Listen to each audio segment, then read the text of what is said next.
இன்றைக்கு எத்தனை பேர் ஆலயத்திற்கு வரப்போகிறார்களோ என்று யோசித்து கொண்டிருந்தேன். ஆனால் சென்னை இப்போது ரொம்ப இம்ப்ரூவ் ஆகி இருக்கிறது.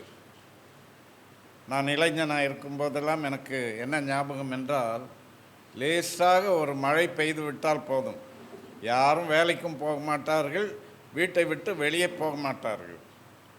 அப்படி தப்பி தவறி போய்விட்டால் கூட ஒரு ஸ்வெட்டர் போட்டுக்கொள்வார்கள், ஒரு ரெயின் கோட் போட்டுக்கொள்வார்கள், பெரிய ஆயத்தங்களாக இருக்கும். ஆனால் அப்படியே வாழ்ந்தால் வாழ முடியாது என்பதை உணர்ந்து கொண்டோம். இங்கிலாந்துக்காரர்கள் சொல்லுவார்கள், மழைக்கு பயந்தால் நீ வாழவே முடியாது என்று. ஏனென்றால் அங்கே தினம் மழை பெய்து கொண்டிருக்குமா. ஆக இன்றைக்கு பார்க்கிறேன், நீங்களெல்லாம் மழைக்கு பயப்படவில்லை, எல்லாம் வந்திருக்கிறீர்கள். ஏனென்றால் நமக்கு ஒரு பெரிய லட்சியம் இருக்கிறது, பெரிய வேலை இருக்கிறது, பெரிய பொறுப்பு இருக்கிறது. ஆண்டவரை ஆராதிக்க வந்திருக்கிறோம். அவருக்கு நம்முடைய துதியையும் கனத்தையும் செலுத்த வந்திருக்கிறோம். அவரிடத்தில் ஜெபிக்க வந்திருக்கிறோம். அவருடைய வசனத்தை தியானிக்க வந்திருக்கிறோம். இது கர்த்தருடைய பிள்ளைகள் செய்ய கிடைத்த ஒரு பெரிய பாக்கியம், ஒரு ஸ்லாக்கியம். அதற்காக ஆண்டவரை ஸ்தோத்திரிப்போம். சகோதரி பிரியா சொன்னார்கள், நாம் இந்தியர்கள் என்று. Yes, that's only one side of the coin. The other side is India is ours. Hallelujah. India நம்முடையது, ஞாபகத்தில் வைத்துக் கொள்வோம். யாருக்கோ கொடுப்பதற்கு அல்ல. யார் யாரோ அதை பறித்து கொள்ள விரும்புகிறார்கள். ஆனால் இந்தியா தேவனுக்கு உரியது. வானத்தையும் பூமியையும் படைத்த ஆண்டவர் இந்திய துணைக்கண்டத்தை அவர்தான் படைத்தார். அவர்தான் ஆளுகை செய்து கொண்டிருக்கிறார். பூமி கர்த்தரை அறிகிற அறிவினால் நிரம்பும். ஏசாயா சொல்கிறார், சமுத்திரம் ஜலத்தினால் நிறைந்திருப்பது போல பூமி கர்த்தரை அறிகிற அறிவினால் நிரம்பும். இது நம்முடைய ஜெபமாக இருக்கட்டும். அவர்கள் என்னென்னமோ செய்து கொண்டிருக்கும் போது நாம் ஜெபித்து கொண்டு மாத்திரம் இருந்தால் கர்த்தர் பெரிய காரியங்களை செய்வார். இன்று நாம் தியானிக்கும்படி பேதுரு எழுதின 2வது நிருபத்தின் சில பகுதிகளை நாம் பார்க்கலாம். புதிய ஏற்பாட்டிலே 322வது பக்கத்தில் இருக்கிறது. பேதுரு எழுதின 2வது நிருபம். இந்த நிருபங்கள் நீங்கள் பார்ப்பீர்கள் என்றால், யாக்கோபு எழுதின நிருபம், பேதுரு எழுதின 2 நிருபங்கள், யூதா எழுதின நிருபம், இவற்றிலெல்லாம் என்ன போட்டிருக்கும் என்றால், பேதுரு எழுதின பொதுவான நிருபம், பொதுவான கடிதம். யோவான் எழுதின 3 கடிதங்களும் கூட அப்படித்தான், பொதுவான கடிதங்கள் தான். ஆங்கிலத்திலே ஜெனரல் எபிசல்ஸ் என்று சொல்வார்கள். அதாவது கொரிந்தியருக்கு எழுதினது, ரோமருக்கு எழுதினதெல்லாம் அது ஒவ்வொரு ஊரில் இருந்த சபைகளுக்கு எழுதினது. தீமோத்தேயுவுக்கு, தீத்துவுக்கு, பிலோமோனுக்கு எழுதினதெல்லாம் ஒவ்வொரு நபருக்கு எழுதினது. ஆனால் இது பொதுவாக விசுவாசிகளுக்கு எங்கிருந்தாலும் பொருந்தும் என்று எழுதினது. மற்றவையும் நம்ம எல்லாருக்கும் பொருந்துகிற வசனங்கள் தான். ஆனால் இது ஒரு குறிப்பிட்ட கூட்டத்தாரை குறிவைத்து எழுதப்பட்டதல்ல, பொதுவாக எல்லாருக்கும் என்று எழுதப்பட்டவை. ஆகவே ஜெனரல் எபிசல்ஸ் என்று இதை சொல்லுவார்கள். இதற்கு ஆங்கிலத்தில் இன்னொரு பெயரும் உண்டு, கொஞ்சம் அதிர்ச்சியாக இருக்கும், பயப்படாமல் கேளுங்கள். Catholic epistles. அப்போ மற்றதெல்லாம் புரோட்டஸ்டன்ட் எபிசல்ஸா? Catholic epistles. கேத்தலிக் என்றால் என்ன தெரியுமா?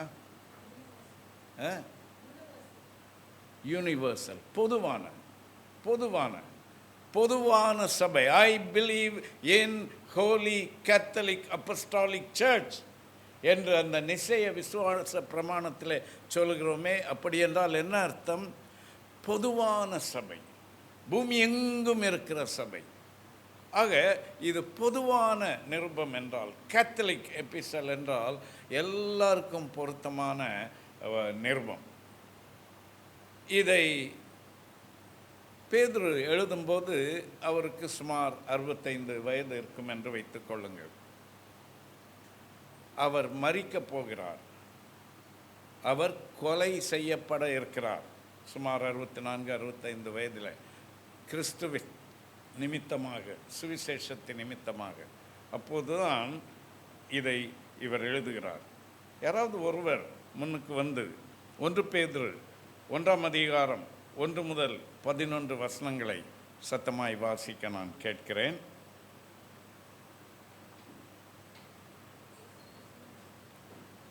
ஃப்ரண்ட்டில் வந்துடுறீங்களா எல்லாருக்கும்?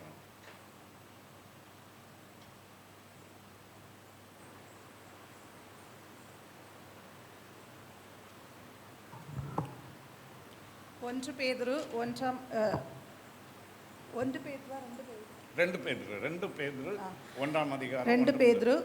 அதிகாரம் வசனங்கள் 1 முதல் 13 வரை.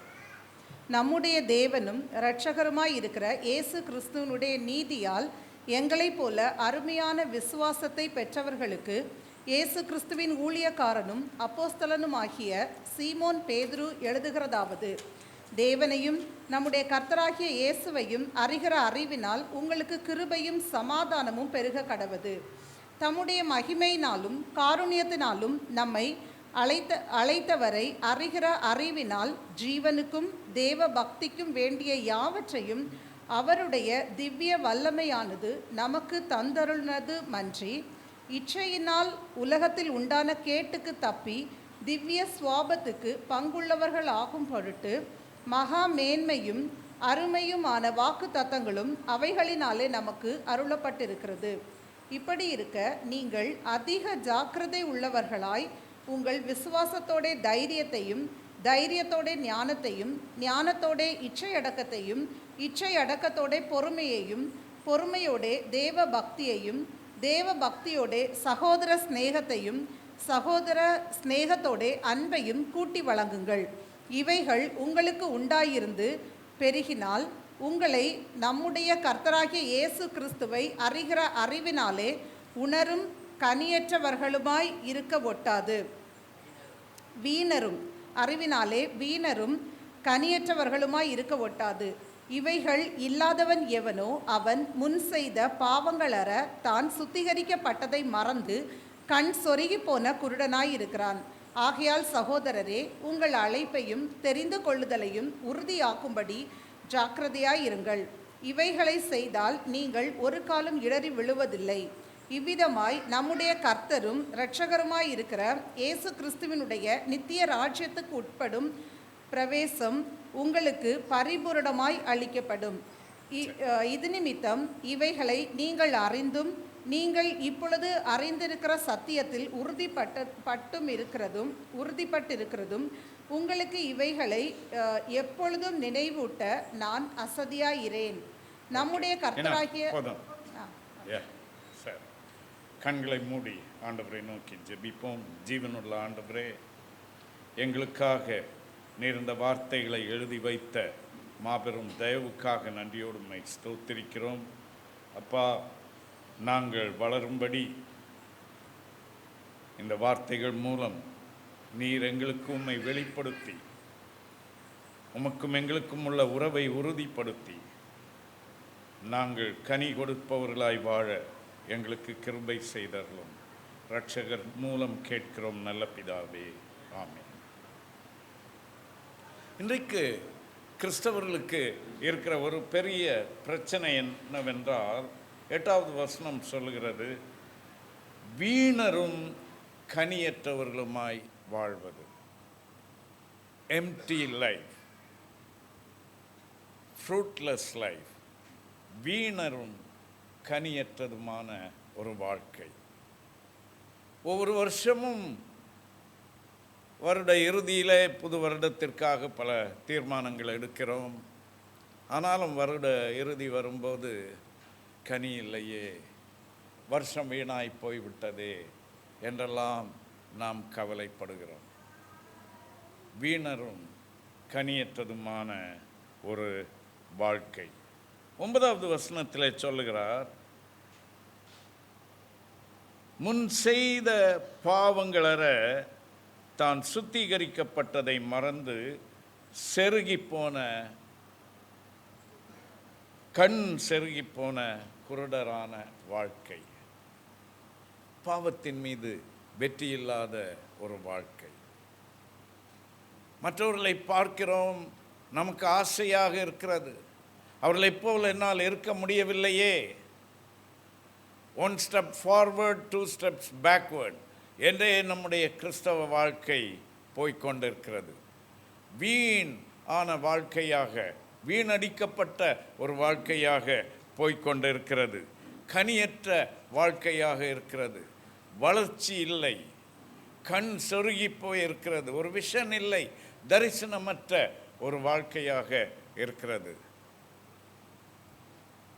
அப்படிப்பட்ட நிலையிலிருந்து ஒரு வெற்றி வேண்டும், ஒரு மாற்றம் வேண்டும் என்று நீ வாஞ்சித்து கொண்டு இருக்கிறாயா?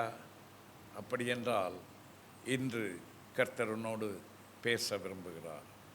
God would like to speak to you very personally today, to give you deliverance from this kind of a fruitless life and give you victory, joy and peace and fulfillment. இதை பற்றி இந்த பேதுருவுக்கு ஒரு பெரிய கவலை. 65 வயது ஆகிறது சுமார், சாக போகிறார். அவருக்கு என்ன கவலை என்றால், நாம் செய்த ஊழியம் பத்தாது, இன்னும் சில காரியங்களை ஒழுங்குபடுத்தி விட்டு போக வேண்டும். I must put certain things in order. I must make a contribution in the lives of these people. இந்த ஜனங்களுடைய வாழ்க்கையிலே நான் ஒன்றை அவர்களுக்காக செய்து ஆக வேண்டும் என்பதை பற்றி சொல்லுகிறார். அவருடைய வார்த்தையிலேயே சொல்லுகிறார். பாருங்கள் என்ன சொல்லுகிறார். 11வது வசனத்திலிருந்து வாசிக்கிறேன். நம்முடைய கர்த்தரும் இரட்சகருமாயிருக்கிற இயேசு கிறிஸ்துவினுடைய நித்திய ராஜ்யத்திற்கு உட்படும் பிரவேசம் உங்களுக்கு பரிபூரணமாய் அளிக்கப்படும். அதாவது நீங்கள் அரைகுறையாக அல்ல, பரிபூர்ண வாழ்க்கை இந்த உலகத்திலேயும் வாழ்ந்து அவருடைய மகிமையான நித்திய ராஜ்யத்திற்குள்ளே பரிபூரணமாய் பிரவேசிக்க வேண்டும். வழுவாமல் அவர் நம்மை காக்க வல்லவராயிருக்கிறார். யூதா எழுதின பொதுவான நிருபத்திலே சொல்லுகிறார். இங்கே பேதுரும் அதைத்தான் வாஞ்சிக்கிறார், நமக்காக வாஞ்சித்து அவர் சொல்லுகிறார் 12வது வசனத்திலே, இது நிமித்தம், அதாவது நீங்கள் இவ்விதமான ஒரு பரிபூர்ணமான entry into the eternal home உங்களுக்கு கிடைப்பதற்காக, இது நிமித்தம் இவைகளை நீங்கள் அறிந்தும் நீங்கள் இப்பொழுது அறிந்திருக்கிற சத்தியத்தில் உறுதிப்பட்டிருந்தும் உங்களுக்கு இவைகளை எப்பொழுதும் நினைப்பூட்ட நான் அசதியாயிரேன். I want to remind you. I want to always remind you. எப்பொழுதும் நினைப்பூட்ட வேண்டும், எப்பொழுதும் நினைப்பூட்ட வேண்டும். சில நேரங்களிலே நாம் எடுக்கிற தீர்மானங்களை யாராவது நமக்கு நினைப்பூட்டவில்லை என்றால் நமக்கு மறந்து விடுகிறது. ஆகவே நன்றாக அறிந்தவர் இந்த பேதுருவுக்கு ஆவிக்குரிய வாழ்க்கையிலே சர்க்கஸ் அடிப்பது என்ன என்று நன்றாக தெரியும் இல்லையா?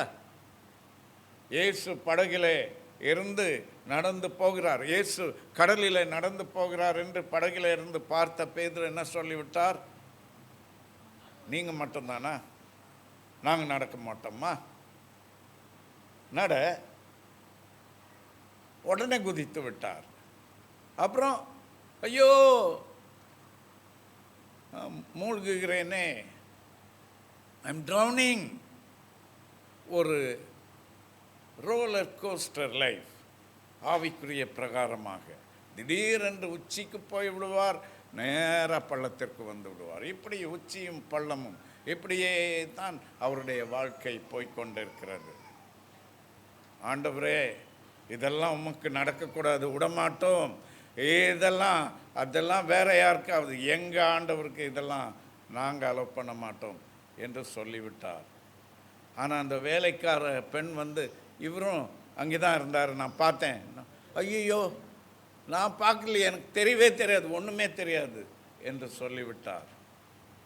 இப்படிப்பட்ட நிலையில் இருந்த ஒரு மனிதனை ஆண்டவர் ஒரு புது விதமான தொடுதலை கொடுத்த போது எப்படி மாறிவிட்டார் இல்லையா? சரித்திரத்திலே சொல்லுகிறார்கள், ரோமாபுரியிலே 65 வயதான பேதுருவை கொண்டு போய் கொலை செய்வதற்கு சிலுவை மரத்தை தயார் பண்ணினார்களாம். அப்போது பேதுரு சொன்னாராம், என் ஆண்டவரை அறைந்த சிலுவையில் அவர் தொங்கினது போல தொங்க நான் தகுதியல்ல, ஆகவே என்னை சிலுவையில் அறைந்து அந்த சிலுவை தலைகீழாக நட்டு எனக்கு தண்டனை கொடுங்கள் என்றாராம். அந்த அளவுக்கு மாறிவிட்ட பேதுரு தன்னுடைய வாழ்க்கையின் அனுபவத்திலிருந்து இது கர்த்தருடைய பிள்ளைகளுக்கு தேவைப்படுகிறது, இந்த பிரச்சனையிலே நான் அவர்களுக்கு உதவி செய்ய வேண்டும் என்கிற ஒரு உணர்வோடு ஒரு பாரத்தோடு சொல்கிறார், நான் உங்களுக்கு நினைப்பூட்ட விரும்புகிறேன் என்று. 13வது வசனம், நம்முடைய கர்த்தராகிய இயேசு கிறிஸ்து எனக்கு அறிவித்தபடி நான் என் கூடாரத்தை விட்டு போவது சீக்கிரத்தில் நேரிடும் என்று அறிந்து விட்டேன். அப்படின்னா என்ன, வீடு ஷிஃப்ட் பண்ணுறாரா? கூடாரத்தை விட்டு சீக்கிரம் போக சொல்கிறாங்கன்னா, எஸ், வீடு தான் ஷிஃப்ட் பண்ணுறாரு. நம்முடைய குடியிருப்போ பரலோகத்தில் இருக்கிறது இல்லையா, அங்கே போய்விட போகிறார். இந்த சரீரத்தை கூடாரம் என்கிறார், இந்த சரீரத்தை விட்டு நான் கடந்து போக போகிறேன் என்கிறார். எவ்வளவு தைரியம் வேண்டும் இல்லையா இதை சொல்ல வேண்டும் என்றால்? அவர் சிறைச்சாலையில் காக்கப்பட்டிருக்கும் போது கூட அப்படித்தானே இல்லையா? அவர் போய் தூதன் தட்டி எழுப்புறாராம். அடுத்த நாள் தலையை வெட்ட போகிறாங்க. ராத்திரி ஜெயிலில் படுத்திருக்கிறாருன்னா தூக்கம் வருமா? ஆனால் பேதுரு கொரட்டை விட்டு தூங்குறாராம். தூதன் தட்டி எழுப்ப வேண்டியது இருந்தது. நான் சேவிக்கிறவர் இன்னார் என்று அறிந்திருக்கிறேன். ஷாத்ராக், மேஷாக், ஆபேத் நேகோ என்ன சொன்னார்கள்? நாங்கள் ஆராதிக்கிற தேவன் எங்களை தப்புவிக்க வல்லவராயிருக்கிறார். தப்புவியாமல் இருந்தாலும் நாங்கள் இந்த சிலையை வணங்குவது இல்லை. Do we have that clarity? இல்லை என்றால் ஏதாவது கிடைக்குமா என்றுதான் நம்முடைய விசுவாசம் தேடிக்கொண்டிருக்கிறதா? பேதுரு சொல்கிறார், இயேசு கிறிஸ்து எனக்கு அறிவித்து விட்டார், இயேசு கிறிஸ்து சொல்லிவிட்டார். நம்மளா இருந்தால் இயேசுக்கிட்ட என்ன சொல்லுவோம்? ஆண்டவரே, ஆண்டவரே, கொஞ்சம் extension please Lord, please Lord. இல்லைன்னா கொஞ்சம் ரிலாக்ஸேஷன், இது வேண்டாம் ஆண்டவரே, கொஞ்சம் வேறு விதமான, அப்படி ஒரு ஹார்ட் அட்டாக், அப்படி ஒரு என்ன சொல்லுவாங்க, கார்டியாக் அரெஸ்ட், அப்போது வலியே தெரியாது, அப்படி யாருக்குமே கஷ்டம் இல்லாமல் போய்விடலாம். நோ நோ, God says உனக்கு மரண தண்டனை என்று இயேசு சொல்லுகிறார். அப்போது இப்போ பேதுருடைய கவலை என்னவாக இருக்க வேண்டும்? எல்லாருக்கும் லெட்டர் போட்டு எஸ்எம்எஸ் அனுப்பி வாட்ஸ்அப் குரூப் ஆரம்பித்து pray for me, pray for me, என்ன மறந்துட்டீங்களா? இன்னும் அவர் சொல்கிறாரு, நான் போக வேண்டிய நேரம் வந்து விட்டது. இப்போது என்னுடைய ப்ரையாரிட்டி என்னவென்றால் உங்களுக்கு சில காரியங்களை உறுதியாக நினைப்பூட்ட வேண்டும். 14, இந்த கூடாரத்தில் நான் இருக்கும் அளவும் உங்களை நினைப்பூட்டி எழுப்பி விடுவது நியாயமென்று எண்ணுகிறேன். அதாவது நான் இருக்கிற வரைக்கும் வந்து பிரசங்கம் பண்ணிட்டு என்னால் முடிஞ்சதை செய்கிறது நீங்கள்லாம் யாரும் முறுமறுக்க மாட்டீங்கன்னு நினைக்கிறேன். அதுதான் நியாயம் என்று நான் எண்ணுகிறேன். ஏதோ என்னால் முடிந்ததை செய்கிறேன். 15வது வசனத்தில் சொல்கிறாரு, மேலும் என்ன சொல்கிறாரு, அது மட்டுமல்ல, இன்னும் இருக்கு. என்னவா? மேலும் நான் சென்று போன பின்பு. எங்கே? டிரான்ஸ்ஃபரா? வேற ஊருக்கு போகிறாரா? நான் சென்று போன பின்பு. எங்கே சென்று போன போது பின்பு? நித்தியமான வீட்டிற்கு சென்று போன பின்பு. நான் செத்து விட்ட பின்பு என்று சொல்லவில்லை, சென்று போன பின்பு. பவுல் கூட பாருங்க, தீமோத்தேயுக்கு எழுதும்போது 2 தீமோத்தேயு 4வது அதிகாரத்திலே தன்னுடைய மரணத்தை பற்றி சொல்லுகிறார். அவருக்கும் இது போன்ற ஒரு மரணம்தான். அவர் எப்படி, அவருடைய மரண தண்டனை எப்படி கொடுக்கப்பட்டது? பேதுருவுக்கும் பவுலுக்கும் என்ன வித்தியாசம் என்றால், பேதுரு சாதாரண யூதன், பவுல் யூதன் மட்டுமல்ல, அவருக்கு ரோம குடியுரிமையும் இருந்தது, Roman citizenship. Not just a green card holder, he was a citizen of Rome. அந்த ரோமர்கள் ஒரு சட்டம் வைத்திருந்தார்கள், யூதனோ அவனோ இவனோ தப்பு செஞ்சால் சிலுவையில், அதுதான் இருக்கிறதுலவே கேவலமான மரண தண்டனை, அதை கொடு. ஆனால் நம்ம ஆள் ஏதாவது செஞ்சிட்டான்னா கேவலப்படுத்தக்கூடாது. அதனால் என்ன பண்ணணும், அவனுக்கு மரண தண்டனைன்னா சிலுவையில் மட்டும் அறையக்கூடாது, வேற எப்படியாவது கொடுங்க. இப்போ பவுலுக்கு தண்டனை கொடுக்க வேண்டியது வந்தபோது என்ன பிரச்சனை? அவருக்கு யூத சிட்டிசன்ஷிப் இருக்கிறது, ஆகவே அவரை சிலுவையில் அறைய முடியாது. என்ன செய்கிறார்கள்? கறிக்கடையில் ஒரு மரக்கட்டை வச்சுருப்பாங்க தெரியுமா, ஒரு புளிய மரத்து கட்டை, ஒரு 2 அடி உயரத்தில், அது மாதிரி ஒரு கட்டை. அந்த கட்டையில் அவரை படுக்க வைத்து அவர் கழுத்தை வைத்து ஓங்கி வெட்டப் போகிறார்கள். ஒரே வெட்டிலே தலை உருளப் போகிறது. தலை தேகத்தை விட்டு பிரிய போகிறது. தீமோத்தேயுக்கு எழுதுகிறார், நான் தேகத்தை விட்டு பிரியும் காலம் வந்தது. What a confidence, what a confidence. கிறிஸ்தவர்கள் இன்றைக்கு வாழ்கிற காலம் கடைசி காலம். நான் சென்று போன பின்பு இவைகளை நீங்கள் எப்பொழுதும் நினைத்து கொள்ள ஏது உண்டாயிருக்கும்படி பிரயத்தனம் பண்ணுவேன். இப்போ நான் சொல்கிறது மட்டுமல்ல, என் காலத்துக்கு பிறகும் நீங்கள் இதை நினைக்க வேண்டும் என்று ஏதாவது ஒன்றை செய்ய போகிறேன் என்கிறார். என்ன செய்யலாம்? ஒரு 5 கோடி ஒரு ஃபவுண்டேஷன் ஆரம்பிச்சுட்டு போகலாமா? காசு இருந்தால் செய்யலாம். அதில் வர்ற வருமானத்தை வச்சு ஊழியம் செய்யணும், ஆலயம் கட்டுறவங்களுக்கு கொடுக்கணும் என்றெல்லாம் சொல்லலாம். ஆனால் இந்த பேதுரு அலங்கார வாசல் அண்டையிலே இருந்த அந்த சப்பானி, ஐயா பிச்சை போடுங்கள், எனக்கு உதவுங்கள் என்று கேட்டபோது என்ன சொன்னார்? பொன்னும் வெள்ளியும் எங்களிடத்தில் இல்லை. ஏன் பொன்னும் வெள்ளியும் என்று சொன்னார்?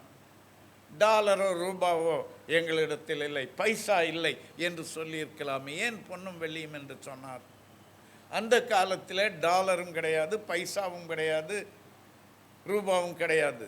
அந்த காலத்திலே பொன் வெள்ளி தான் புழக்கத்திலே இருந்தது. ஆனால் அன்றைக்கு புழக்கத்தில் இருந்த அந்த பொன்னும் வெள்ளியும் இந்த பேதுருவின் கைகளிலே இல்லை.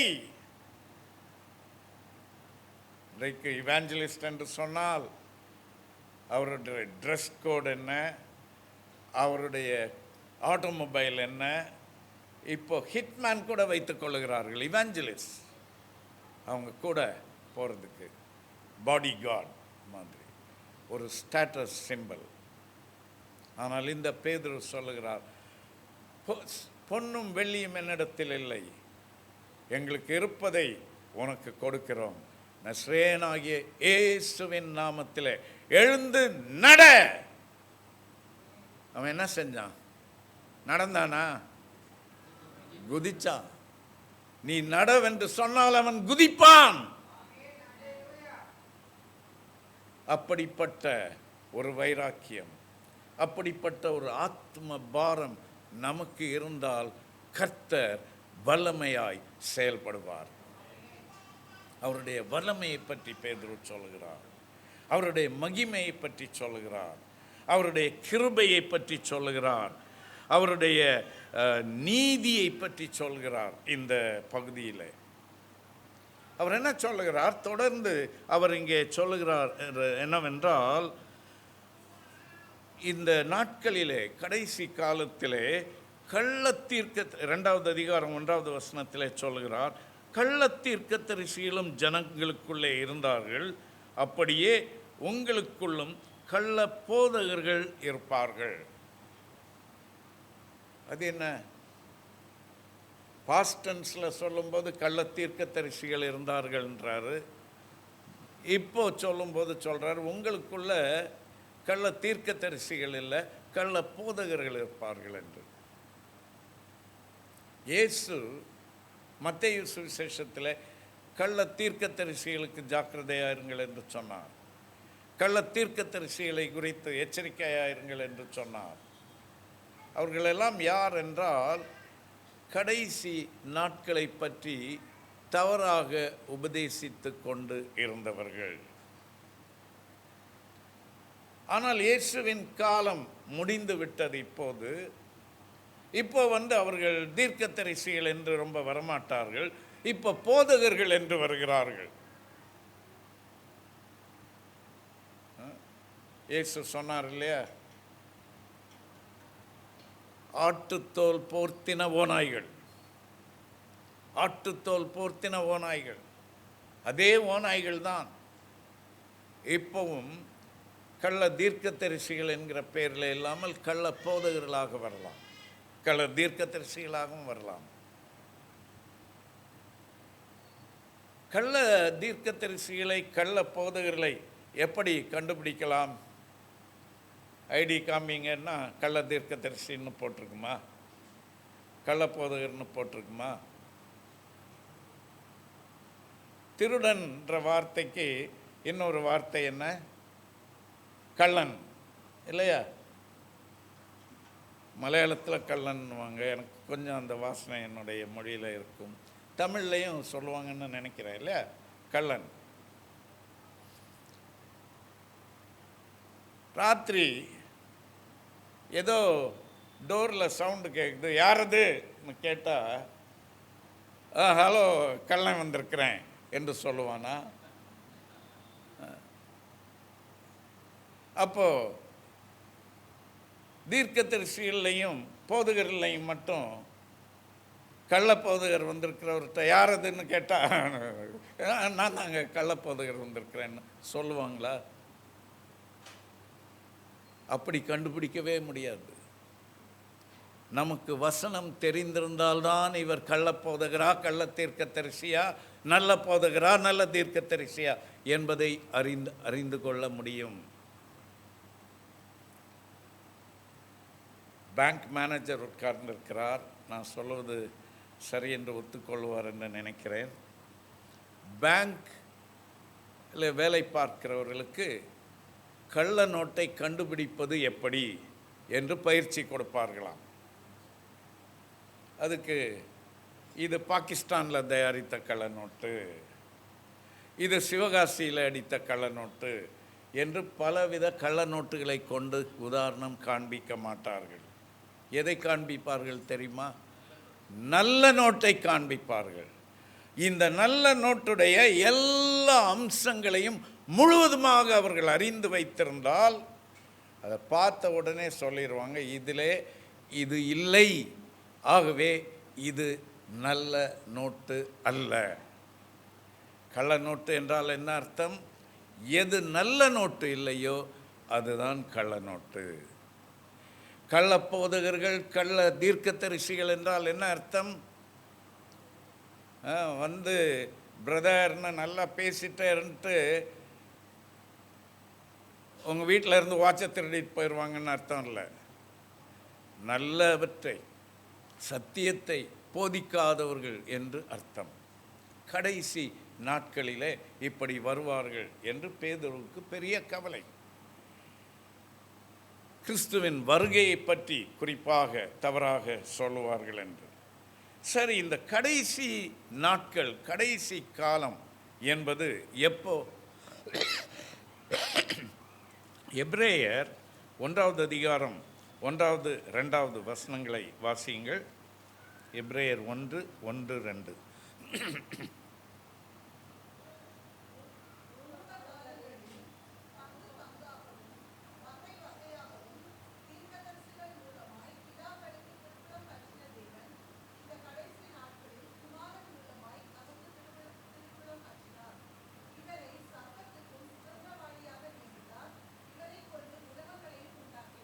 சரி, பூர்வ காலங்கள், இந்த கடைசி நாட்கள், இப்படி 2ஆக பிரிக்கிறார்.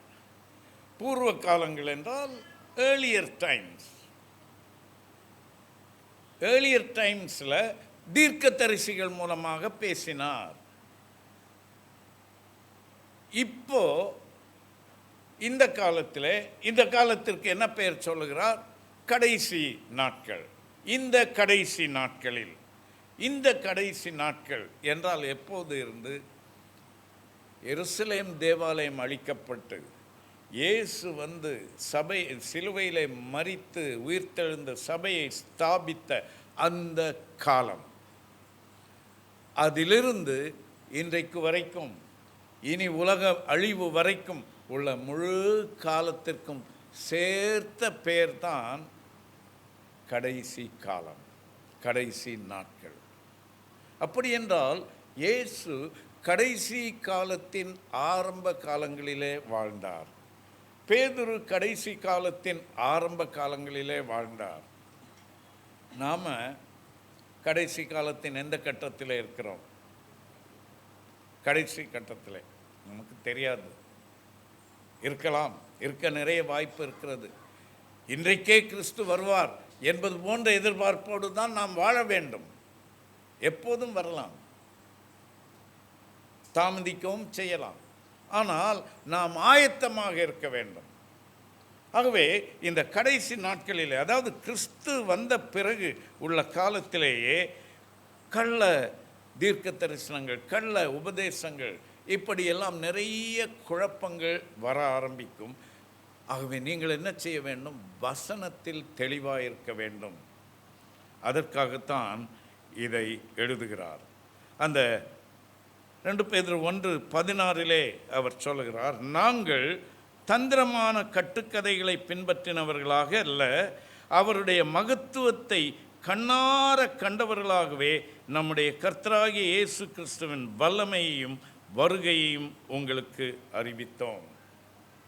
அந்த வல்லமையும் வருகையும் என்று எதை சொல்லுகிறார் என்றால், his powerful coming, powerful coming என்று எதை சொல்லுகிறார் என்றால், இயேசு முதலாவது வந்தபோது தாழ்மையாய் வந்தார், அடிமையின் கோலமாய் மனுஷ ரூபமாய் வந்தார்.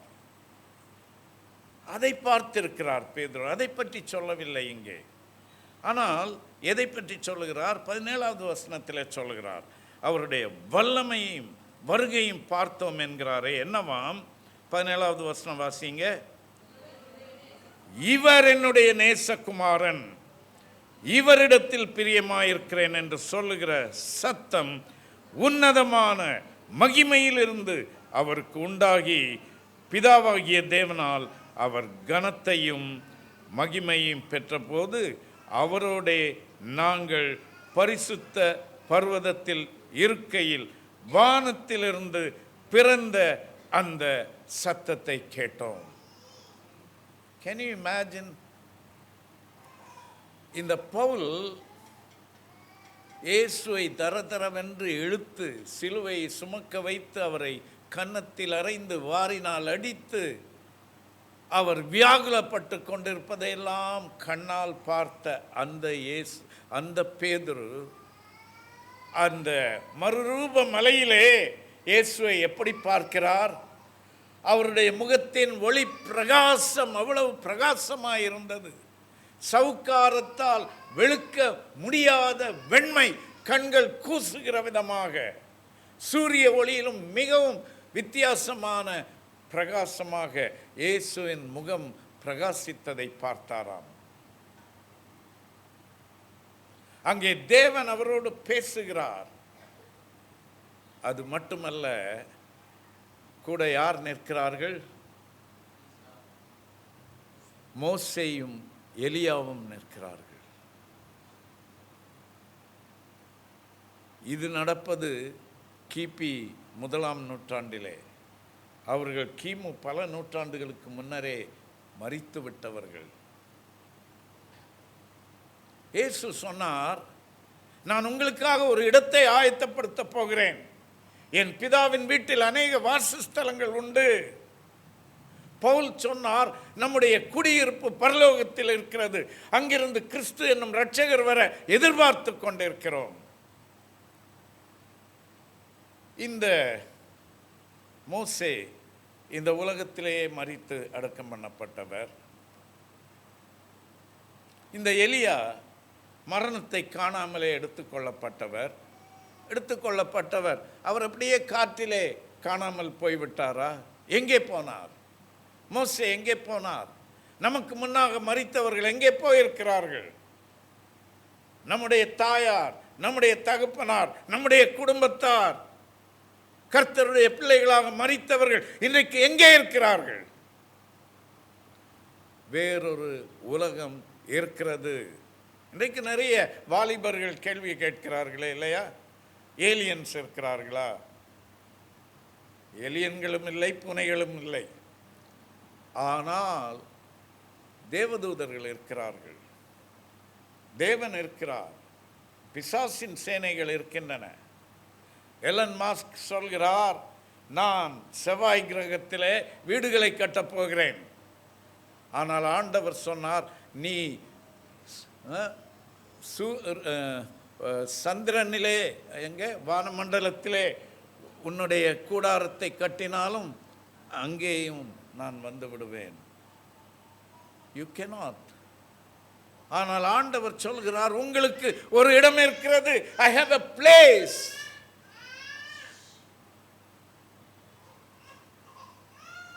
அந்த இடம் கைகளினால் கட்டப்பட்டதல்ல. ஆண்டவர் சகலத்தையும் தம்முடைய வார்த்தையினால் உண்டாக்க வல்லவராயிருக்கிறார். வானத்தையும் பூமியையும் சர்வத்தையும் அவருடைய வார்த்தையினால் உண்டாக்க முடியும் என்றால் கட்டடங்களை உண்டாக்க முடியாதா? ஆர்கிடெக்ட் இருந்தால் தான் முடியுமா? கொத்தனார் இருந்தால் தான் முடியுமா? அவர் வார்த்தையினால் உண்டாக்குகிறவர். அப்படி ஒரு இடம் இருக்கிறது. அதுதான் நம்முடைய விசுவாசம். அதுதான் நம்முடைய விசுவாசம். அப்படி இருக்கிறது என்பதற்கு ஆதாரமாகத்தான் ஆண்டவர் வானத்திலிருந்து பேசினார். மோசேயையும் எலியாவையும் அங்கே அனுப்பி வைத்து இவர்களுக்கு காணச் செய்தார். நீங்களும் அங்கே தான் வரப்போகிறீர்கள் என்று. சமீபத்திலே எங்களுக்கு மிகவும் நெருக்கமான ஒரு குடும்பத்திலே 32 வயது மகள் கார்டியாக் அரெஸ்டிலே மரித்து போய்விட்டாள். அவர்களால் அதை சகித்து கொள்ளவே முடியவில்லை. இன்றைக்கும் வெளிநாட்டிலே இருக்கிறார்கள். அடிக்கடி எங்களுக்கு தொலைபேசி மூலம் தொடர்பு கொண்டு, கிறிஸ்டி, சசி, ஜெபித்துக் கொள்ளுங்கள், தாங்க முடியவில்லை என்கிறார்கள். ஆறுதல் படுத்துகிறோம், ஜெபிக்கிறோம். ஒன்றை நான் அவர்களுக்கு சொல்வது என்னவென்றால், டெபி எங்கேயோ போய்விடவில்லை. Debbie is not no more. Debbie is still alive with Jesus. பரலோகத்திலே ஒரு இடம் இருக்கிறது. அங்கே மோசே இருக்கிற இடத்திலே, அங்கே எலியா இருக்கிற இடத்திலே கர்த்தருக்குள் மரித்தவர்கள் இது முதல் பாக்கியவான்கள் என்று எழுது. அன்பானவர்களே, ஏதோ ஒரு கட்டுக்கதை அல்ல, ஏதோ ஒரு புராணம் அல்ல. பேதுரு அதைத்தான் சொல்கிறார், நாங்கள் தந்திரமான கட்டுக்கதைகளை பின்பற்றுகிறவர்கள் அல்ல. Our God is real. His words are real. Heaven is real. Hell is real also. ஆகவே எனக்கு அன்பானவர்களே, பேதுரு மிகவும் பாரத்தோடு சொல்லுகிறார், நான் உங்களை ஆயத்தம் பண்ண விரும்புகிறேன். I want to contribute something in your lives. அதற்காகத்தான் இதை எழுதி வைத்திருக்கிறார். இந்த சபையிலே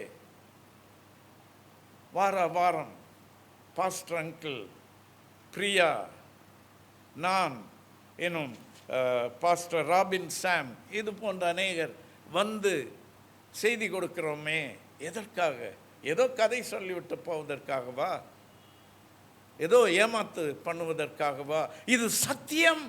இதை கற்றுக்கொள்ள வேண்டும். இதற்கு நேரம் எடுக்க வேண்டும். இதுதான் நித்தியமானது. அவருடைய வார்த்தைகள் மாறாதவை, என்றென்றும் நிலை நிற்கும். நாமும் என்றைக்கும் நிற்கப் போகிறவர்கள் நமக்கு அதை தெரிந்திருக்க வேண்டும், தெளிவாக தெரிந்திருக்க வேண்டும். அதற்காகத்தான் பேதுரு சொல்லுகிறார், இதை நான் உங்களுக்காக எழுதி வைத்துவிட்டு போக விரும்புகிறேன் என்று. வேறு என்ன சொல்லுகிறார் பாருங்கள். இந்த 19வது வசனத்திலே அதிக உறுதியான தீர்க்க தரிசன வசனமும் நமக்கு உண்டு. நாங்கள் பார்த்தது மட்டுமல்ல, நாங்கள் கேட்டது மட்டுமல்ல, ஏற்கனவே தீர்க்க தரிசனங்கள் கொடுக்கப்பட்டு இருக்கின்றன. அன்பானவர்களே, தீர்க்க தரிசனங்களை லகுவாக எண்ண வேண்டாம். நான் சொல்லுவது இப்போது வந்து சொல்லப்படுகிற தீர்க்க தரிசனங்களை அல்ல. அதை பற்றி of course we have to take it with a pinch of salt. ஏனென்றால் எல்லாம் சரியா இருக்கும் என்று சொல்லிவிட முடியாது. எல்லாருமே சரியல்ல என்றும் நான் சொல்லவில்லை. ஆனால் ஜாக்கிரதையாகத்தான் இருக்க வேண்டும். ஆனால் இந்த வேதாகமத்திலே கொடுக்கப்பட்டிருக்கிற தீர்க்க தரிசனங்கள் ஒன்றும் நிறைவேறாமல் போவதில்லை, ஒன்றும் நிறைவேறாமல் போவதில்லை. ஏனென்றால் இவை சத்தியம், இவை தேவனால் அருளப்பட்டவை, தேவனால் வெளிப்படுத்தப்பட்டவை. தேவன் மாறாதவர், தேவன் பொய்யுரையாதவர், தேவன் வஞ்சிக்காதவர். ஆகவே அவர் சொல்லி இருக்கிறார் என்றால் அது சரியாகத்தான் இருக்கும். அதை நம்முடைய வாழ்க்கையிலே அறிவோம், சரித்திரத்திலே அறிவோம். ஆகவே சொல்லுகிறார், அதிக உறுதியான தீர்க்க தரிசன வசனமும் நமக்கு உண்டு. அது மட்டுமல்ல,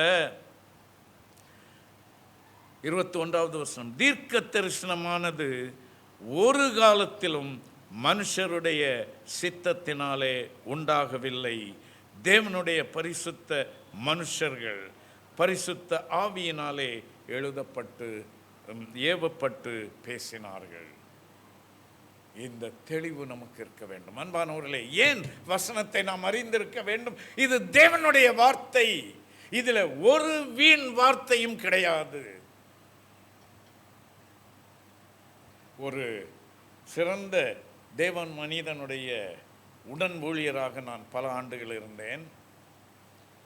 ஒரு பத்திரிகை, அது 11 மொழிகளிலே வெளிவந்து கொண்டிருந்தது. அதற்கு ஜெனரல் எடிட்டராக சில காலம் நான் இருந்தேன். அதன் தமிழ் எடிஷனை ஆரம்பித்து அநேக ஆண்டுகளாக அதற்கு எடிட்டராக நான் இருந்தேன். அப்போது இந்த தேவ மனிதனுடைய வேத ஆராய்ச்சி கட்டுரைகளை தமிழிலே மொழிபெயர்க்கும் ஸ்லாக்கியம் எனக்கு கிடைத்தது. அவருடைய வேத ஆராய்ச்சிகள் மட்டுமல்ல, அந்த பத்திரிகையில் இருக்கிற அத்தனையும் மொழிபெயர்க்கப்பட்டவை தான், தனியாக எதுவும் கிடையாது. ஏனென்றால் அது ஒரு தமிழ் மொழிபெயர்ப்பு ஆங்கில பத்திரிகையுடைய. ஆகவே ஆங்கில பத்திரிகையில் இருக்கிற அத்தனையும் அப்படியே இருக்க வேண்டும். 32 பக்கங்கள் கொண்ட அந்த பத்திரிகையிலே 16வது பக்கத்தின் கீழ்ப்பகுதியிலே ஒரு விளம்பரம் இருக்கிறது என்றால் 12 மொழிகளிலும் அதே இடத்திலே அதே விளம்பரம் தான் இருக்கும், வேறு வேறு மொழிகளிலே. 3½ பக்கங்களிலே வேத ஆராய்ச்சி என்றால் அந்த 3½ பக்கங்கள் தான் எல்லா மொழிகளிலும் இருக்கும். அப்படிப்பட்ட ஒரு சேலஞ்சிங் ஒர்க், ரொம்ப இன்ட்ரெஸ்டிங்காக இருக்கும். பலருடைய கட்டுரைகளை தமிழாக்கம் செய்யும்போது அவர்கள் எழுதியிருப்பதை எல்லாம் தமிழாக்கம் செய்வதென்றால் ஒரு பக்கத்திலே போட வேண்டியது 3 பக்கம் ஆகிவிடும். ஆகவே நிறைய எடிட்டிங்கில் கட் பண்ணுவோம், தேவையில்லாத எக்ஸ்ட்ரா ஃபேட் அதெல்லாம் வெட்டி குறுக்கி கொண்டு வருவோம். ஆனால் எனக்கு இருந்த பெரிய சேலஞ்ச் அநேக ஆண்டுகளாக என்னவென்றால், இந்த தேவ மனிதனுடைய வேத ஆராய்ச்சி ஒரு வார்த்தை கூட குறுக்க முடியாது. No wasted words whatsoever. அதிலே வீண் வார்த்தைகளுக்கு இடமே இல்லை. இதுதான் இன்றைக்கு கர்த்தருடைய பிள்ளைகள் செய்ய வேண்டிய காரியம். Rightly dividing the word of truth. சும்மா கட்டுக்கதைகளை சொல்லி கொண்டிருப்பது அல்ல. ஆகவே அன்பானவர்களே, இங்கே பேதுரு என்ன சொல்ல விரும்புகிறார் என்றால் பாருங்கள், 1வது வசனம், பேதுரு 1:1. நம்முடைய தேவனும் இரட்சகருமாய் இருக்கிற இயேசு கிறிஸ்து. இயேசு கிறிஸ்து யார்? இயேசு கிறிஸ்து யார்? அவர்தான் தேவன், அவர்தான் இரட்சகர், கர்த்தராகிய இயேசு கிறிஸ்து, the Lord Jesus Christ. அவர் என்ன? இரட்சகராய் இருக்கிற இயேசு கிறிஸ்து நீதியால்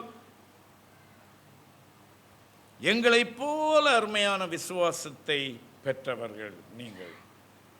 இந்த பொதுவான சபைக்கு என்ன சொல்கிறார்? நீங்கள் எல்லாம் யார்? விசுவாசிகளாகிய நீங்கள் யார்? அருமையான விசுவாசத்தை பெற்றவர்கள். இட்ஸ் அருமையான என்றால் விலையேற பெற்ற விசுவாசம். அந்த அருமையான என்கிற வார்த்தை கூட எனக்கு மீண்டும் மலையாளம் இன்ஃப்ளூயன்ஸ் கொஞ்சம் இருப்பதனால, எங்கள் கிராமத்திலெல்லாம் மீன் கடைக்கு போனால் அவர்கள் சொல்லுவார்கள், வஞ்சிரம் மீன் விலை இன்றைக்கு ரொம்ப அருமை என்பார்கள். அப்படி என்றால் ரொம்ப சூப்பர் என்று அர்த்தம் அல்ல. என்ன அர்த்தம்?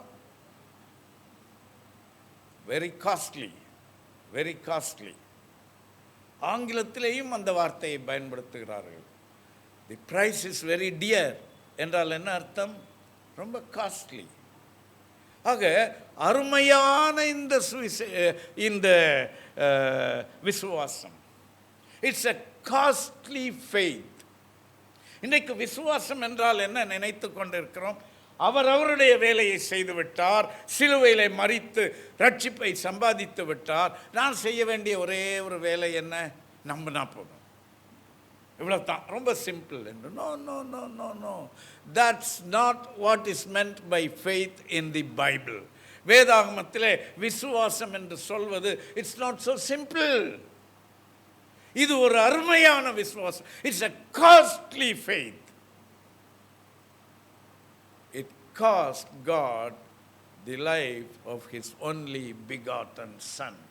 தன்னுடைய ஒரே பேரான குமாரனை தந்தருளி நமக்காக சம்பாதித்து தரப்பட்ட விசுவாசம் இது.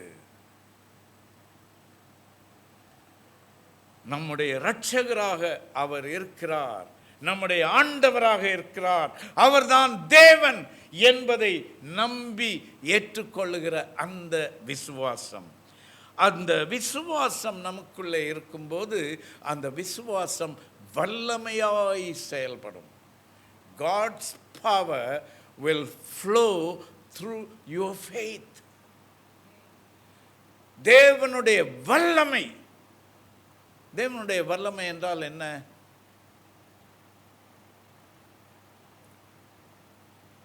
மரித்தோரை எழுப்புகிற வல்லமை, இயேசுவை உயிரோடு எழுப்பின ஆவியானவரின் வல்லமை. இது விசுவாசியின் ஊடாக பாய்ந்து செல்லும், விசுவாசியின் மூலமாக செயல்படும். அதுதான் விசுவாசம், அதுதான் விசுவாசி. ஆகவே தான் இயேசு சொன்னார், நீ விசுவாசித்தால் தேவனுடைய மகிமையை காண்பாய், உன் விசுவாசத்தை காண்பாய் என்றல்ல. நீ விசுவாசித்தால் தேவனுடைய மகிமையை காண்பாய். அன்பான கர்த்தருடைய பிள்ளையே, உன்னுடைய விசுவாசம் செத்த விசுவாசமாயிருந்தால் பிரயோஜனம் இல்லை. அது கிரியை செய்கிற விசுவாசமாக இருக்க வேண்டும். கிரியை செய்கிற விசுவாசம் என்றால் என்ன? 100 பேருக்கு சாப்பாடு போட்டு விடுவதல்ல. It demonstrates power. உன்னிலிருந்து வல்லமை புறப்பட்டு போக வேண்டும் விசுவாசியே. அதைத்தான் ஆண்டவர் இன்றைக்கு உன்னிடத்திலே எதிர்பார்த்து கொண்டிருக்கிறார். அதைத்தான் பேதுரு இங்கே சொல்லி கொண்டிருக்கிறார். அப்படி சொல்லி அவர் சொல்லுகிறார், இந்த விசுவாசம் உங்களுக்கு கொடுக்கப்பட்டிருக்கிறது. 3வது வசனத்திலே சொல்லுகிறார், தம்முடைய மகிமையினாலும் காரியத்தினாலும் நம்மை அழைத்தவரை அறிகிற அறிவினாலே ஜீவனுக்கும் தேவபக்திக்கும் வேண்டிய யாவற்றையும் அவருடைய திவ்ய வல்லமையானது நமக்கு தந்தருளிற்று. His divine power has given all these to us. நீ விசுவாசி என்று சொன்னால் உன்னிலே அந்த திவ்ய வல்லமை ஆப்ரேட் ஆக வேண்டும், செயல்பட வேண்டும். எந்த இடத்தில் ஆனாலும் சரி, நீ ஒரு வியாதியஸ்தனை தொட்டு ஜெபித்தால் அங்கே சுகம் உண்டு, கேரண்டீட். ஏனென்றால் அது உன்னால் வருவதல்ல, வாக்கு மாறாத தேவன், வல்லமை உள்ள தேவன், அவர் உன் மூலமாக பாய்கிறார். உன் கைகள் மூலமாக பாய்கிறார். வியாதியஸ்தரை தொடும்போது அவர்களிலிருந்து அந்த வியாதி புறப்பட்டு வெளியே போய்விடுகிறது. இயேசு பேதுருவின் மாமியார் சுகவீனமாக இருக்கும்போது போய் வீட்டிற்குள்ளே சென்று குனிந்து அவளை தொட்டு ஜெபம் பண்ணினார். உடனே அவள் எழுந்தாள், வியாதி குணமாயிற்று. எழுந்து உடனே அவர்களுக்கு பணிவிடை செய்தாள் என்று வாசிக்கிறோம். ஆம் பிரியமானவர்களே, நம்முடைய வீடுகளிலே நம்முடைய பிள்ளைகளுக்கு உன் கை மூலமாக தேவனுடைய வல்லமை பாய்ந்து ஓடும். நம்புகிறாயா? Do you believe? Have you tried? Have you experienced? Do it. Do it. ஏன் தயங்குகிறாய்? ஏன் சந்தேகப்படுகிறாய்? ஏன் பயப்படுகிறாய்? ஏன் கவலைப்படுகிறாய்?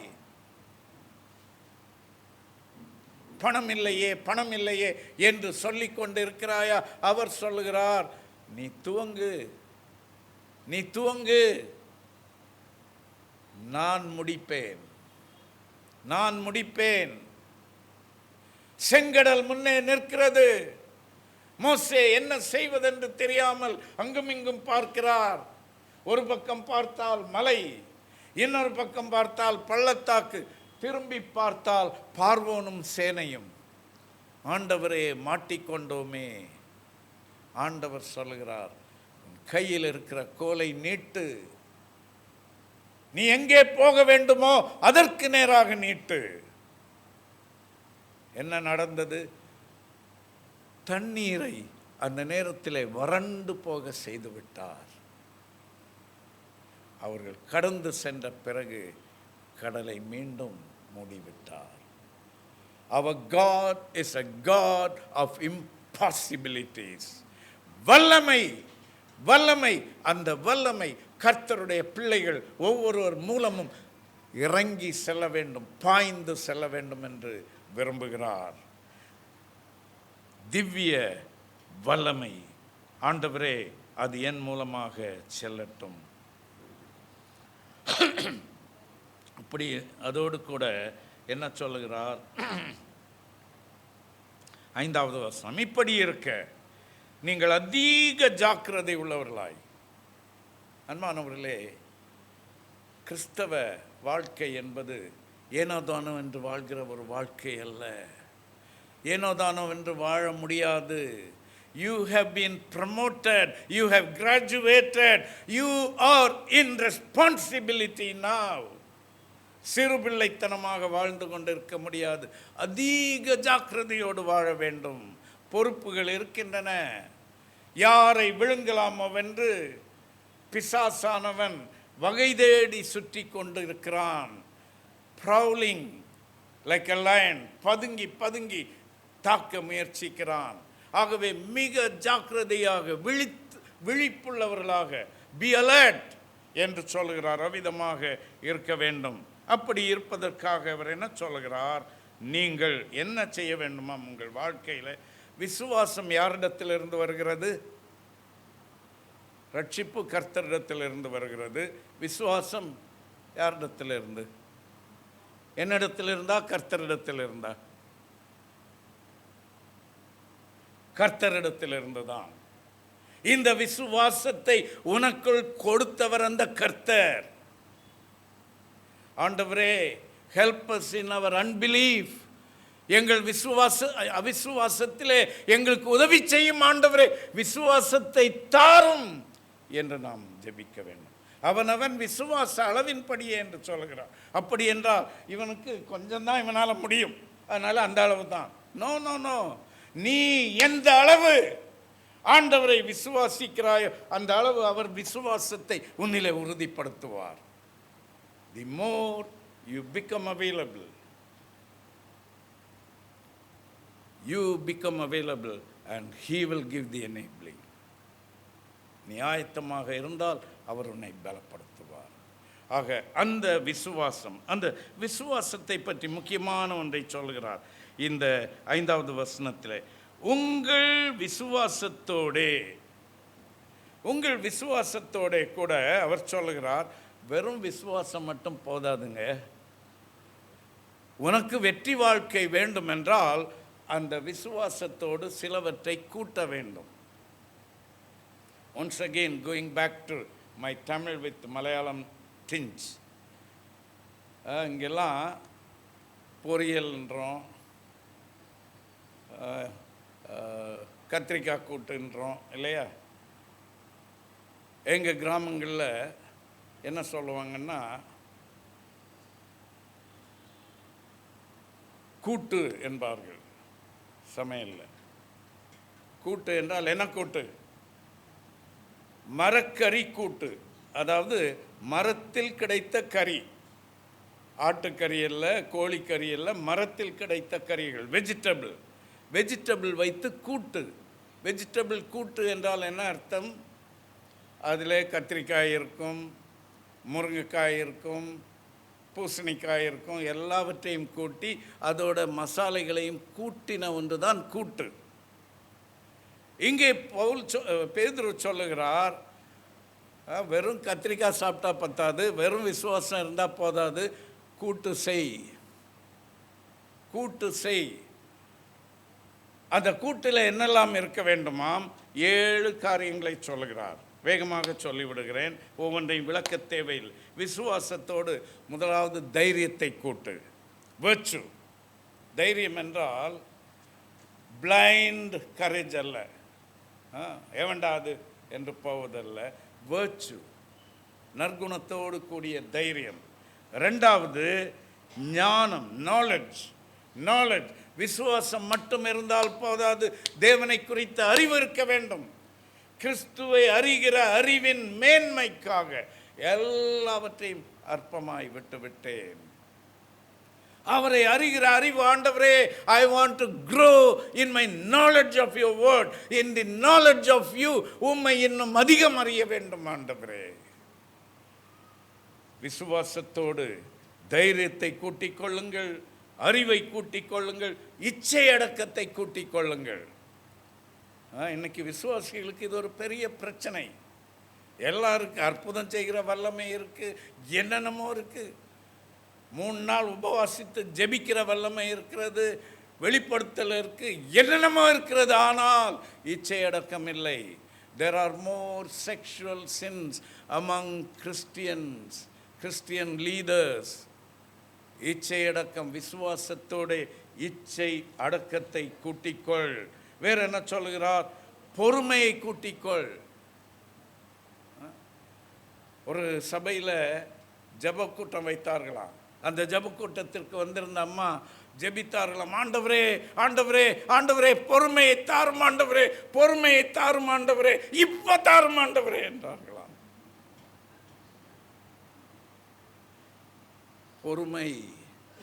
பொறுமை வேண்டும். தேவபக்தி, godliness, தேவபக்தி. Are we godly in our speech, in our appearance? நம்மளை பார்த்தா டெரரிஸ்டாக பார்த்த மாதிரி இருக்குதா? ஹிட்லரை பார்த்த மாதிரி இருக்குதா? கிருபை பொருந்தியவர்களாக இருக்கிறோமா? கிருபை பொருந்திய வார்த்தைகள் நம் வாயிலிருந்து வருகின்றனவா? நம் வார்த்தைகள் கீலேயாத்தின் தைலமாக இருக்கின்றனவா? இல்லைன்னா ரணத்தில் விக்ஸை தேய்ச்சி விட்ட மாதிரி இருக்கிறதா? கிருபை.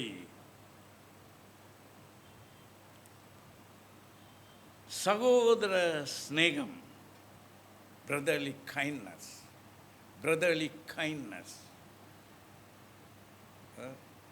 போட்டு கொடுக்கறதில்ல, காட்டி கொடுக்கிறதல்ல, பிரதர்லி கைண்ட்னஸ். இவருக்கு நான் எப்படி உதவி செய்யலாம், என்ன உதவி செய்யலாம், எப்படி இவரை பாதுகாக்கலாம், எப்படி இவரை கட்டி எழுப்பலாம். இடித்து தள்ளுவதற்கல்ல, ஊன்ற கட்டுவதற்கே நாம் அழைக்கப்பட்டிருக்கிறோம், மறந்துவிட வேண்டாம். அதோடு கூட அன்பு, சேரிட்டி என்று சொல்லப்பட்டிருக்கிற அன்பு, இவைகளை கூட்டிக் கொள்வீர்கள் என்றால் என்ன நடக்குமாம்? இவைகளை பெருக வேண்டும், இவைகள் உண்டாயிருக்க வேண்டும், இவைகள் பெருக வேண்டும். ரெண்டையும் சொல்கிறார். இந்த உங்கள் விசுவாசத்தோடு இந்த 7 உண்டாயிருக்க வேண்டும், அதோடு கூட இவைகளிலே நீங்கள் பெருக வேண்டும். You must exercise. இப்போ கொஞ்ச நாட்களாக நானும் என் மனைவியும் சுகரை டவுன் பண்ணுவது எப்படி என்று புது புது வித்தைகளை கண்டுபிடித்திருக்கிறோம். It's working. வேணா சொல்லுங்க, செமினாரே நடத்திடலாம். It's working. அது செயல்படுகிறது என்று பார்த்த உடனே என்ன ஆசை, இதை 200 180 ஆக்குவது எப்படி? Okay, win. இப்போ 180 160 ஆக்குவது எப்படி? இப்போ 160 140 ஆக்குவது எப்படி? எப்படி வளர வேண்டும். நீங்கள் என்ன செய்ய வேண்டுமாம்? இவைகளில் நீங்கள், இவைகள் உங்களில் உண்டாயிருக்க வேண்டும், இவைகளிலே பெருக வேண்டும். சுகர் பெருகக்கூடாது, சுகர் கட்டுப்பாடு பெருக வேண்டும். ஸோ இவைகளிலே நீங்கள் பெருக வேண்டும். வேற என்னவா? அப்படி என்றால், இப்படி பெருகினால்தான் என்னவாம்? வீணரும் கனியற்றவர்களுமாய் இருக்க மாட்டீர்கள். Friends, in your spiritual walk there is no shortcut. N friend ஒருத்தர் சமீபத்தில் தான் இறந்து போயிட்டார், ரொம்ப நல்ல நண்பர். அவர் மனைவிக்கிட்ட நான் வாக்கிங் போகிறேன்ட்டு காலையில் கிளம்பி போயிடுவார். ரொம்ப சீக்கிரமாக வந்துடுவார். எப்படின்னா திருப்பி வரும்போது ஆட்டோ பிடிச்சி வந்துடுவார். அப்புறம் நான் அந்த பார்க் ரோடில் ஒரு வீட்டில் குடியிருந்தோம் கொஞ்ச நாள். அப்போது எங்களுக்கெல்லாம் நடக்க முடியாது, விபத்தாகி காலெல்லாம் உடஞ்சிருந்த டைமு. ஸோ ரொம்ப கேர்ஃபுல்லாக ரோடை க்ராஸ் பண்ணி அந்த பார்க்குக்கு மார்னிங் வாக்கிங் போவேன். அங்கே பார்க்குக்கு வாக்கிங் போகும்போது பார்த்துருப்பேன், கொஞ்சம் எல்டர்லி மென் எல்லாம், பெரிய ரிட்டையர்டு ஆஃபீஸர்ஸ் எல்லாம் ஒரு மரத்தடியில் ஒரு திண்ணை மாதிரி இருக்கும், அங்கே உட்கார்ந்துருப்பாங்க. உட்கார்ந்து ரொம்ப இன்ட்ரெஸ்டிங்காக இருக்காங்க, போய் உட்கார்ந்தா கதை கேட்பதற்கு. டேய், நான் சொல்ல போகிறேன்டா, உன் ஒய்ஃப்கிட்ட சொல்ல போகிறேன்டா, இவன் நடக்கிறதே கிடையாதுன்னு சொல்ல போகிறேன்டா, இவன் பேசாமல் அங்கே வந்து உட்காந்துட்டு வர்றான், 1/2 மணி நேரம் உட்காந்துட்டு வர்றேன்னு சொல்ல போகிறேன்டா. அன்பானவர்களே, நாம் இதை நடைமுறைப்படுத்த வேண்டும். இல்லை என்றால் அது வீணரும் கனியற்றவர்களுமாய் இருப்போம். இந்த 7 நம்மிலே இல்லை என்றால் என்ன ஆகுமாம்? பாவங்களற சுத்திகரிக்கப்பட்டதை மறந்து குருடன் ஆகிவிடுவோம். Why are we blind? Why don't we have any vision? Because we have failed in our exercise of these qualities. ஆண்டவர் சொன்ன இந்த விசுவாசத்தோடு கூட்டிக் கொள்ளுங்கள் என்று சொன்னாரே. சாம்பார் வாசனையாக இருக்க வேண்டும் என்றால் அவை எல்லாம் சேர்க்க வேண்டியவை எல்லாம் சேர வேண்டும், இல்லையா? இல்லை என்றால் அது பருப்பு ரசமாகிவிடும். ஆகவே அன்பானவர்களே, நம்முடைய கிறிஸ்தவ வாழ்க்கை வெற்றி வாழ்க்கையாக இருக்க வேண்டும் என்கிற பாரத்தோடு பேதுரு சொல்லுகிறார், நீங்கள் விசுவாசத்தோடு இவைகளை கூட்டிக் கொள்ளுங்கள். உங்கள் விசுவாசம் உங்களால் உண்டானதல்ல, அவர் கிரயம் கொடுத்து பெற்றுக் கொடுத்த விசுவாசம் என்பதை நம்புங்கள்.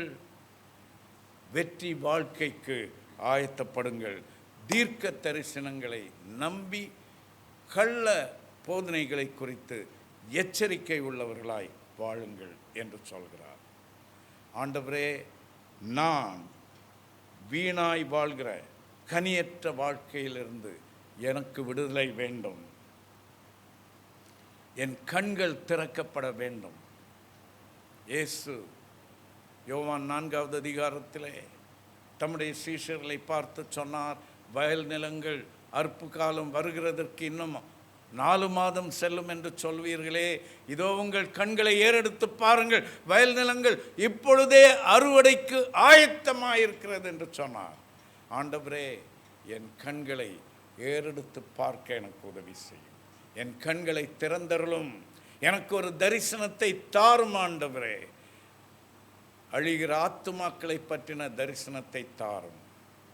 வீணாய் வாழ்ந்த நாட்களை ஆண்டவரே, பூச்சி அரித்து போட்ட ஆண்டுகளை திரும்ப எனக்கு தாரும் ஆண்டவரே என்று சொல்லுவோம்.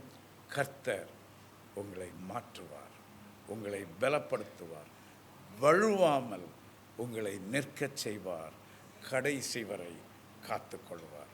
கர்த்தர் தாமே அவ்விதமாக நமக்கு உதவி செய்வாராக. God bless you.